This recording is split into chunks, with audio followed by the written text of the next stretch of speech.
Kick him right in his stupid face! Get him! Kick him! Kick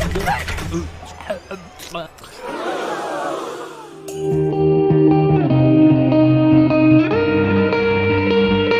Wish Dragon is an American-Chinese collaboration computer animated film produced by Sony Pictures Animation in collaboration with Sparkle Roll Media Corporation, Tencent Pictures, Base Media, distributed by Netflix.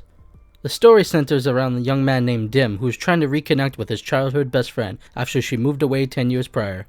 Without any way to be able to see her without being stopped, Din ends up getting a teapot from an old man while delivering food. He later finds out that that teapot is magical with a dragon named Long inside of it with powers that grant him wishes. Throughout the movie, he uses his wishes to get him out of sticky situations and to see his friend again. I wish I knew how to fight.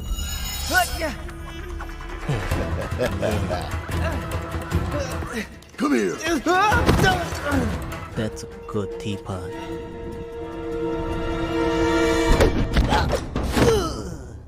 I wish to be a princeling. All right, here we go. Stand back, and it shall be so. Done and done. Now, on to that final wish.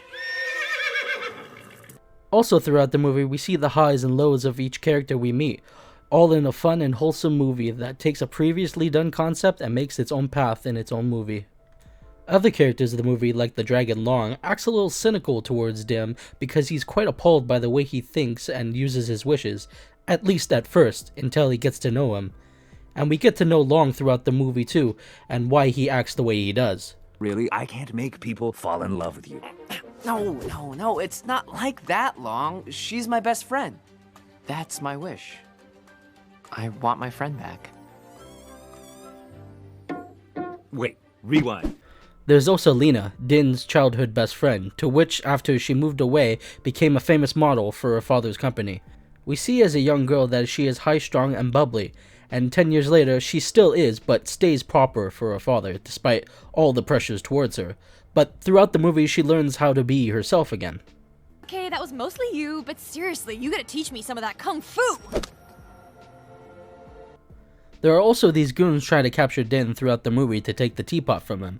They each have their own gimmick, like one keeps his hands in his pockets the whole time, one's all bronze and no brains, and then the other one is the short one. But they do feel like real people wanting their own things in life. There's just not too much of them, but then again, they're not the main focus of the movie. There's a lot of comparison between this movie and Aladdin, and rightfully so, but I wouldn't say it's a flat-out copy of it. Like, I saw a comment online talking about the movie, calling it a mockbuster. Excuse me, what?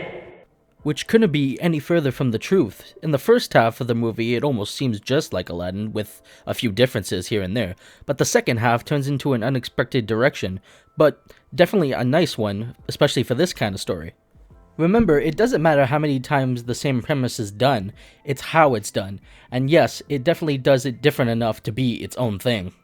The animation of the movie is very nice too. I'd say Sony has perfected their own squash and stretch type of animation, with fluid movements of the people and even the dragon, and the layouts are very luxurious and colorful at most times. The movie is a lot of fun, it could be quite funny at times, and also very wholesome, and I highly recommend watching it on Netflix right now.